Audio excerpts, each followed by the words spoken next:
I feel like to give the most value to people that I coach and teach, I have to be active. I want to be active in the field. So I'm Yeah. man, every day, like I'm still looking for new opportunities, working on new briefs and things like that.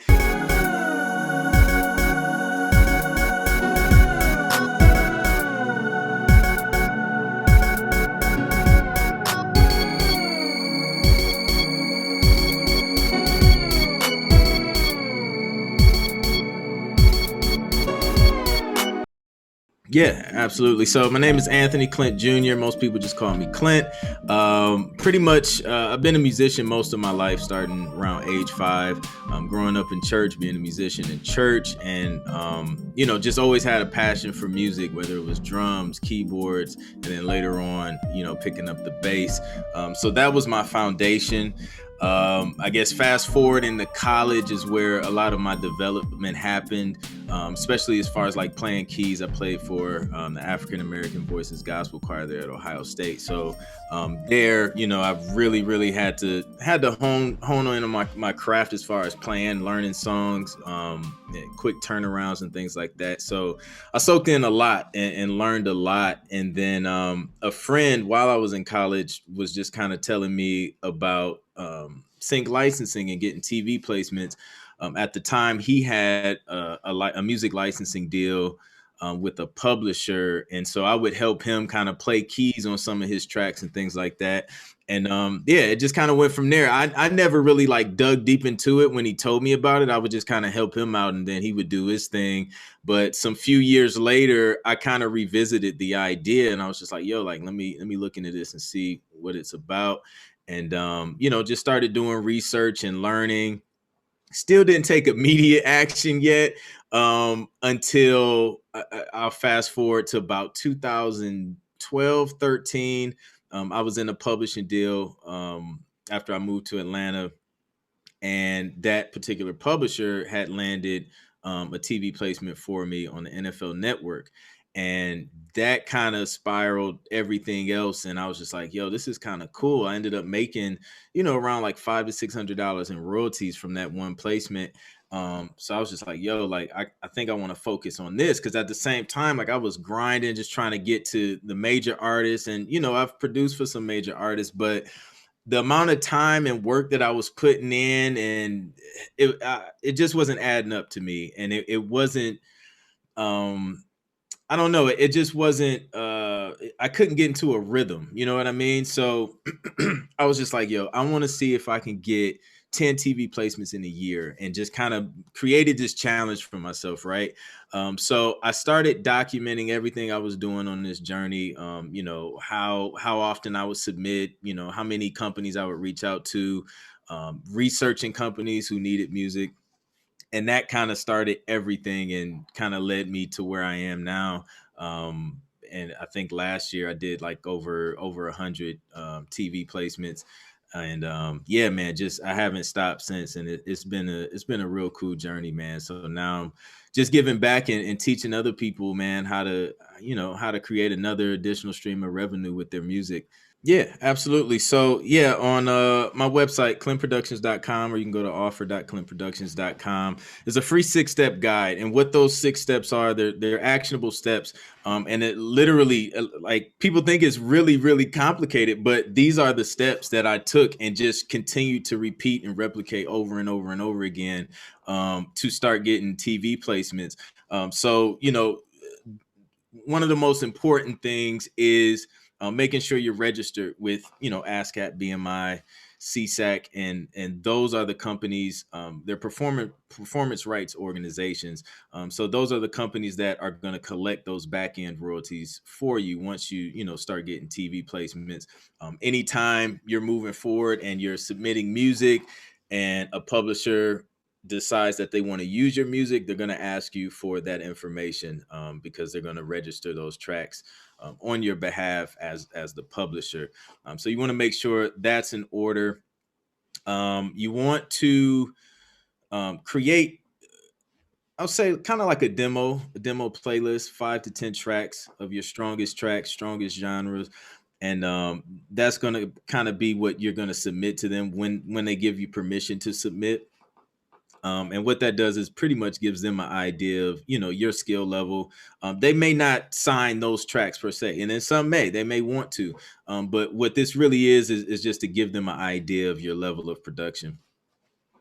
And then from there, you want to start, reaching out to these companies. When I started, when on that, trying to get the 10 in a year, I was reaching out to, man, at least like 5 to 10 companies every day, just emailing, calling. Emailing is usually best. But yeah, just like every day, until I started to see the results that I wanted to see. Um, so those are like the main, like most important steps, and a lot of it is really just researching those companies. You can use Google, you can use IMDb, search some of your favorite TV shows, some of your favorite movies, and just start doing homework and reaching out to those companies. And that's huge. I mean, all those things aside from the first thing, I think the first thing that you mentioned is something that is, I mean, especially for me and definitely maybe for other people who are new to this space, it's a little, foreign because you're like, okay, I have to register. I don't. Where am I registering? How do I do it? Obviously, all those instructions and stuff, I'm sure, are very straightforward to get. But other than that, those other things that you mentioned that are like, oh, have a playlist. Like, do I have that?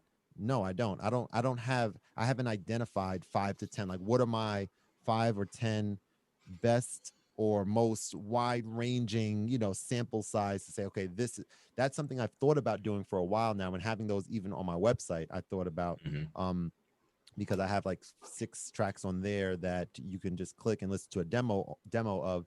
But I wonder if more time should go into like really taking my time looking at everything that I have and saying, okay, this is definitely like that's a fun exercise too. I think kind of going through your catalog and kind of seeing that, and then the grind of like you just said, this was the thing that I think a lot of people, myself included, I won't speak for everyone, but myself included, like having the discipline to do what you just said about contacting that many companies. Hmm. I can kind of relate a tiny bit, smaller, much smaller scale, but basically with partnerships and even locking in guests for my show, like reaching out to Hmm. people and things like that. I'm kind of, I'm comfortable with sending emails and stuff for sure, but kind of seeing that, yeah, it takes that repetition and that intentionality of saying, Hmm. all right, you know what, like you just said, 5 a day, whatever my threshold that I can accomplish per day, like Hmm. that, you want to commit to it and you want to keep that going and never. I feel like I'm giving some wisdom now, even though I didn't get any places yet, but I guess never feel discouraged when someone says no to something, ever, Absolutely. That's right? that's the hugest part, man, because I mean, I heard a lot of no's. Like, I mean, you take, and then I mean, think of it this way as well. Like, it's not just like, oh, I really want them to like me, my music, things like that. Like, you have to see if they work well with you and what you're trying to do. There were some calls that I took where, after we had a discussion on how the deals were structured, I wasn't comfortable with, certain deals.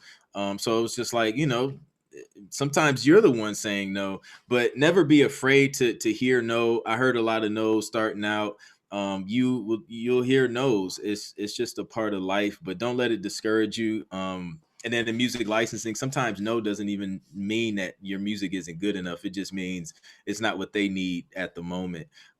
So yeah, definitely just stay encouraged and just keep pushing for that yes. You know what I mean? Right, I love that. I love Yeah. that.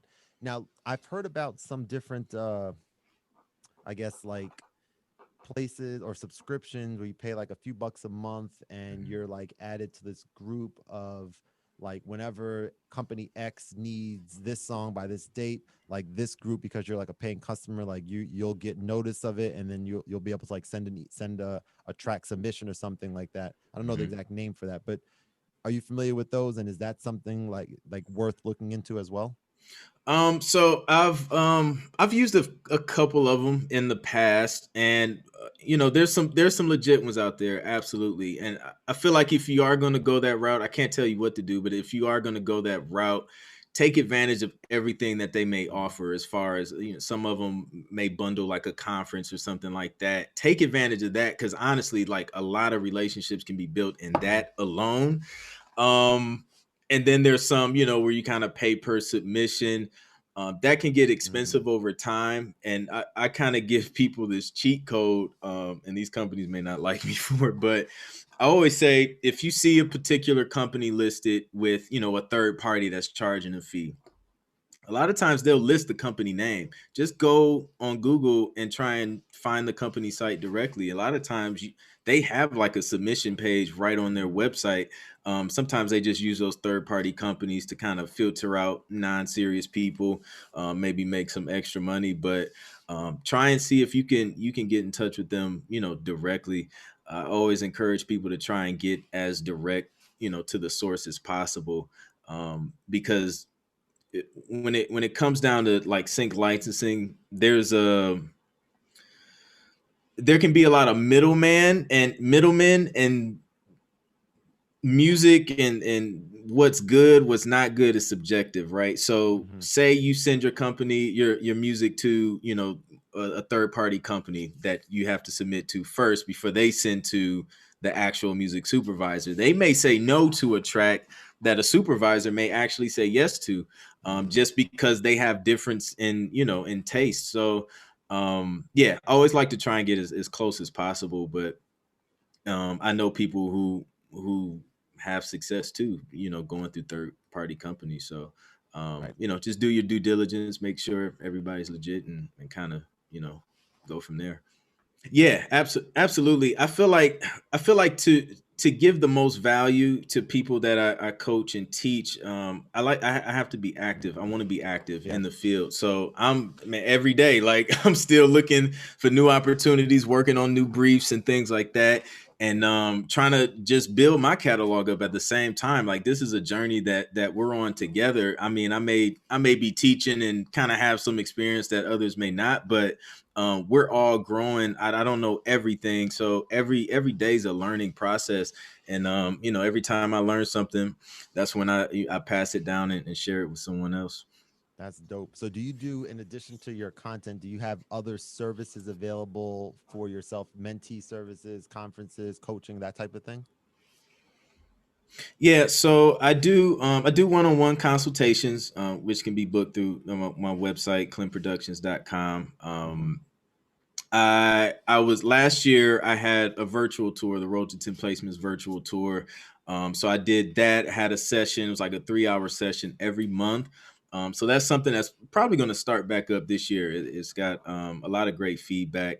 So that's something I may kick off again this year, and been getting requests for more like long-term mentorship. So just trying to figure that out, see how I kind of want to structure that, but that's something that could possibly be in the future as well. That's dope. That's dope. Yep. And let me ask you about your musical making process. I'm always interested in kind of knowing what that looks like. Like, walk me through. Are you someone that just sort of randomly goes in the studio? Do you have a keyboard? Do you use a DAW? Like, tell me a little bit about like what makes you like what your process looks like. Yeah, so my main setup is Logic Pro, a keyboard, complete control, and then my Native Instruments machine, or machina, however you pronounce it. So that's the main setup, and usually I'm working off of a brief that I get from, a publisher. That's usually kind of where where the creativity comes from, or the inspiration. So I literally have like a guideline of what they want sonically. So I kind of work off of that, and then just kind of create, maybe, I don't know, 2 to 5, however, much time I have to create, as much as I can based off of that brief, and then I just kind of send it off and then go on to the next. Um, Excuse me.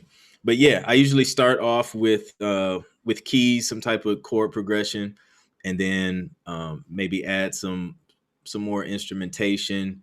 Then I'll do drums, then I'll do bass line, and then, just finish up with all the finishing touches and things like that.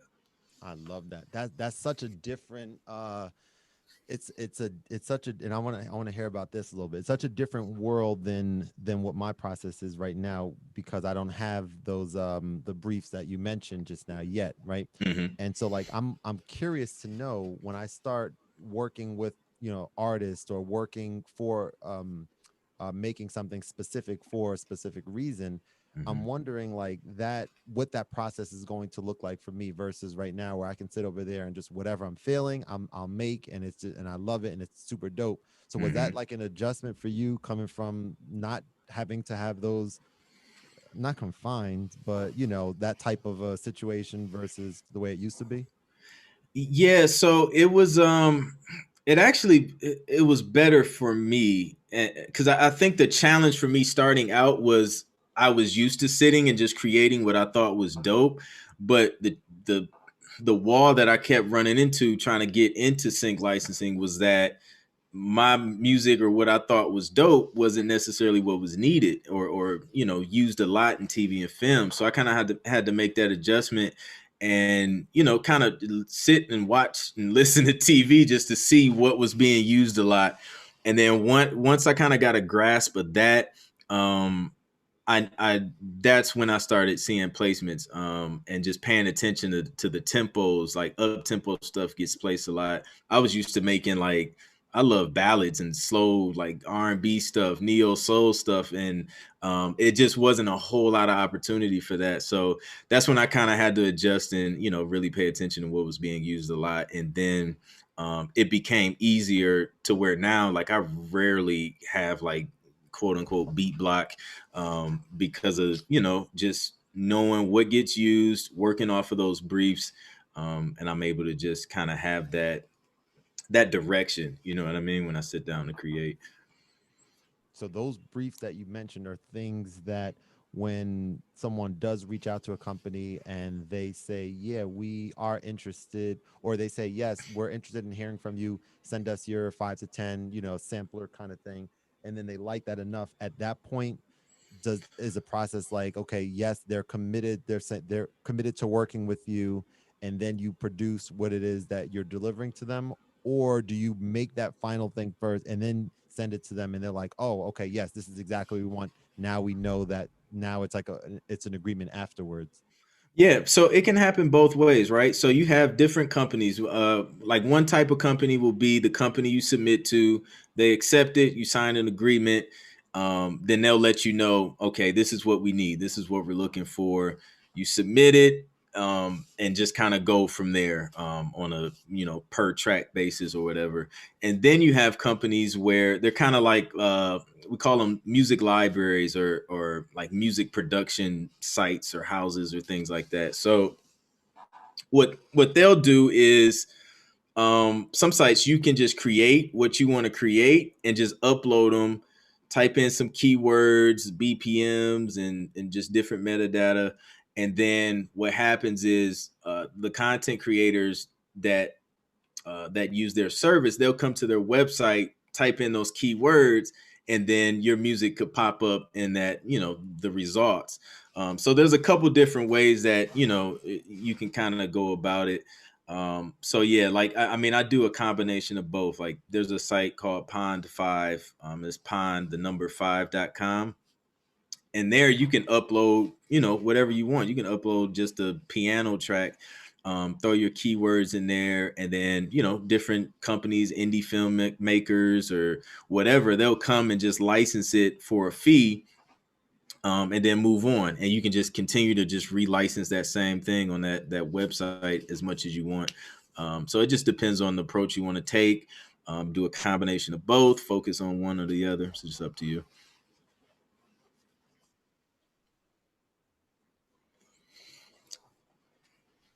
Yep. Yeah. Pond 5. You just you set up an account, and then I think there's like an approval process when you upload each track. Takes like a few days or whatever, and then they'll let you know once it's approved or if you need to make some changes.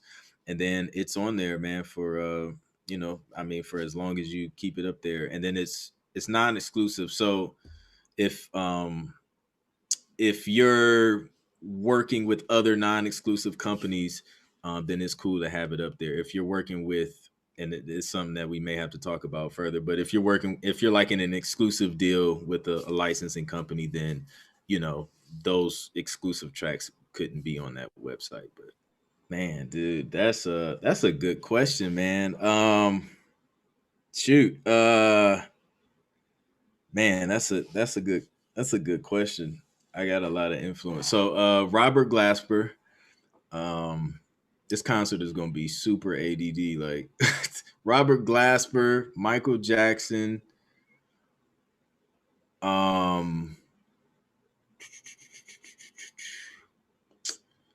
man, John P. Key. Where we at? That's three. I'm gonna rock with Tank. Love R&B. I need one more. Let's do. Um, Man, it just slipped my mind. I was trying to think of like a classic. Stevie Wonder. Oh man, Stevie Yeah. Wonder, bro. When I'm going through right now, getting better and better at looking at. And by the way, that's a dope list. Some of those artists I need to look up when I re-listen to the episode. That's what I love. Like if these are your top 5 artists and I haven't heard of some or haven't heard much of some of their music, then I'm excited about the opportunity to go, to go explore that. But man, Yeah. Stevie Wonder's chord progressions to these songs that he wrote are insane. Yeah, dude. They're I so good, man. They are. We I was playing with the band in Columbus, Ohio in my college days, the Floor Walkers, amazing band in Columbus, Ohio, but um we had did a cover of, was it Master Blaster? I think it was Master Blaster. And just like literally like learning the song, I was like, yo, this dude's a genius. Like it's crazy how everything connects, like just the key changes, the mods, like he's a genius, man. He really, really, really is. And I'm still unpacking and understanding, a lot of those elements. Like right now, what I'm doing, which is a lot of fun, with playing the piano, is I'm pulling up uh lead sheets with just the names of the chords and the lyrics for popular songs that we all know. Yeah. And I'm getting better and better at being able to not just play the chords, which is not too bad at all for me now, but being able to go from one chord to the next in like the right way with the fingering and stuff. And Yeah. now I'm getting more confident in myself, singing. Like what I've been doing a lot of is, and I mentioned it to all my guests, and I'll mention it to you. I know for a fact, as you look to expand, your footprint in this space, that I don't I I'm sure you know more than me. I don't know if there's a lot of people doing the thing that you're doing, which is not just doing it but educating on it. I haven't Hmm. personally, found many. You're the one that I've been seeing a lot of content, but I Hmm. go on Reddit quite often. Reddit's live platform, to go live on their platform, and Okay. that is, in my opinion, the absolute best place to get known internationally quickly. When I tell Wow. you that tens and hundreds of thousands of people can be in your session, if you're like Really? for example, if you're sitting, you're an instrumentalist too, so you could theoretically be doing the same type of stuff that I'm doing. So I can't say that anyone doing anything is gonna attract the masses like it is with me and my music, but you're doing Hmm. music as well, so I can definitely say it with you. Yeah. People join, people put requests in, they ask you questions that you could have them follow. Like it's such a nice, beautiful way to connect with people across the world. Where as you I don't know if you use Instagram Live at all. Hmm. I'll maybe put an Instagram Live setup up, but I don't go there to, I use that strategically. I'm not going Yeah. there to get noticed or whatever. I might just do that every once in a while just to kind of give people a glimpse in. But when I want to share my stuff with the world, like that thing is really, I didn't even know Reddit had like a live feature. a That's lot of dope. people don't, man. It's last year they started, and I think in June it was a soft rollout, and then in Hmm. August of last year is when I started using it. And Yeah. after just a couple of days, bro, I think I probably still have the screenshot. I had a session with, it showed you like the amount of people total that were in it in a 45-minute span, Hmm. and it was 199,000, something like that, in 40 Wow. minutes. And so when you think Wow. about that magnitude, that my jaw dropped the way that yours did just now. And I'm like, okay, this is something here for sure. There's no way to Yeah. monetize it yet. I mean, some people put like, I'm not going to do this probably ever myself, but like their Venmo or a Cash App kind of thing on the back. Right Mm, now, what I've been using it for is just getting more comfortable playing in front of people, mm. which is like a major thing for me, Yeah. and allowing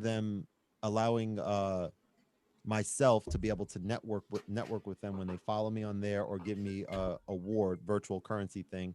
I can send them a message and tell them to ask them to check out my channel if they're interested, and that's been like a huge, really good thing. So just wanted to throw that your way because most people I share that with, Clint, they say the same thing you said, which is they didn't even know that that's a thing. Yeah. So it's That's awesome. it's Yeah. a good thing to check out.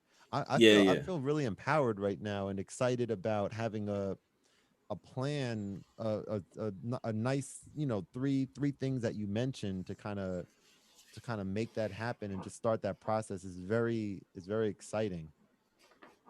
Yeah.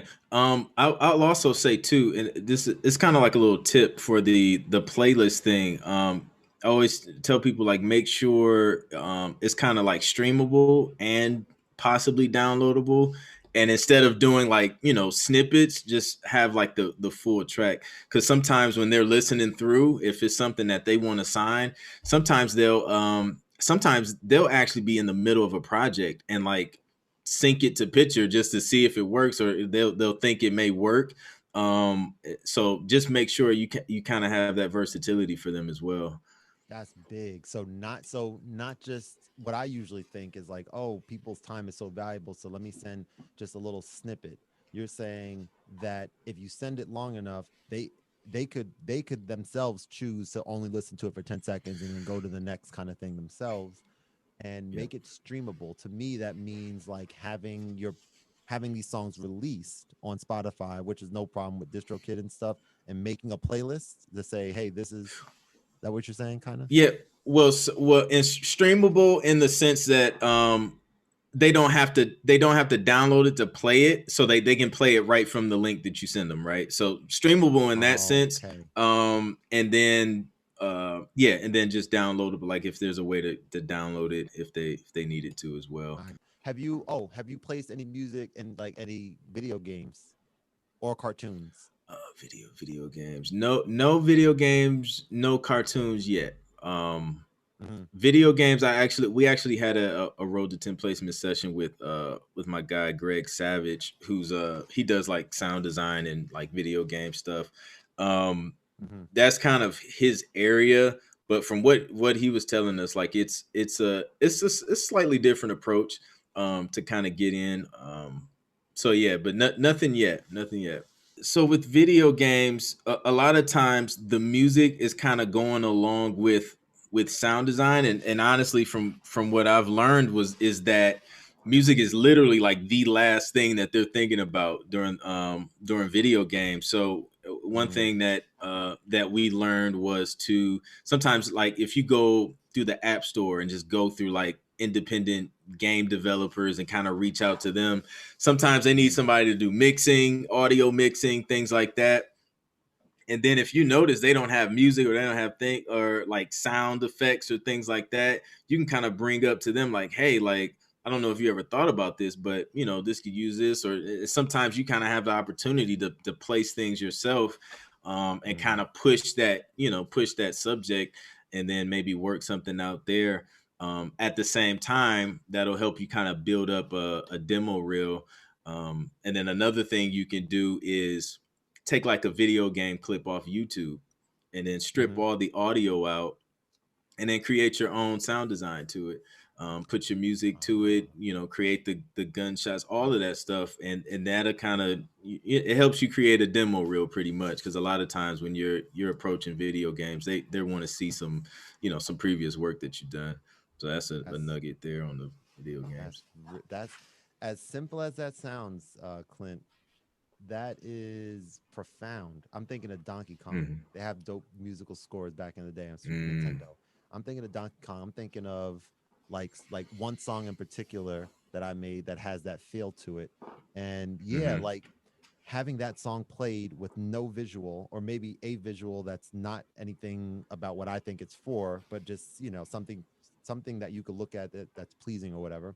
uh Yep. that is not going to do the trick as much as like having the game, the footage, and then seeing like, oh yeah, Hmm. this seems like it's, yeah, this fits perfectly. Like that Yep. is dope. I never ever thought about that until now.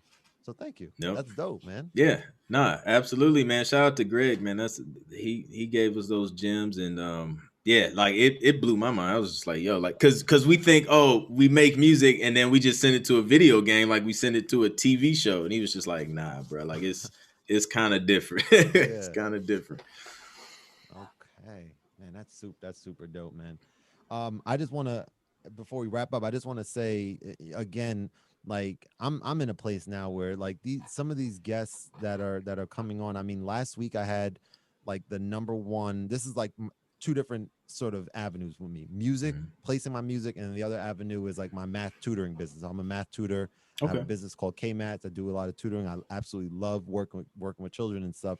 And That's so I had a awesome. chance to interview the CEO and founder for this company, INC Education. That Wow. that episode is not out yet, Okay. but multi-million-dollar company, started one-man show, like kind of like me. Hmm. And it's just it's just a beautiful and amazing thing that I reached out to you both of you guys, and you guys agreed to come on and share knowledge, and I'm just really appreciative of it. And I'm excited about collaborating with you even more in the future, having this platform to be able to get some people to check out some more of your content, because it's extremely valuable stuff. And I Thank just you. want to say I'm super appreciative and of the time, and it really does mean a lot. Thank you, man. Thank you for having me. It's a pleasure to be able to share and help other people, man. That's what we got to do, right? That's what it's all about. I'm gonna Absolutely. give you the rest of your night back, my bro, and we'll definitely be in touch. I'll shoot you a message when the episode's ready to go, and I'm excited to share this with the world, bro. Awesome, man. Definitely. I'll be sure to share with my people as well. Excellent, super dope, man. Have a great rest of the night. All right, All right. You too, Kevin. Thank you. all right, bye bye. All right.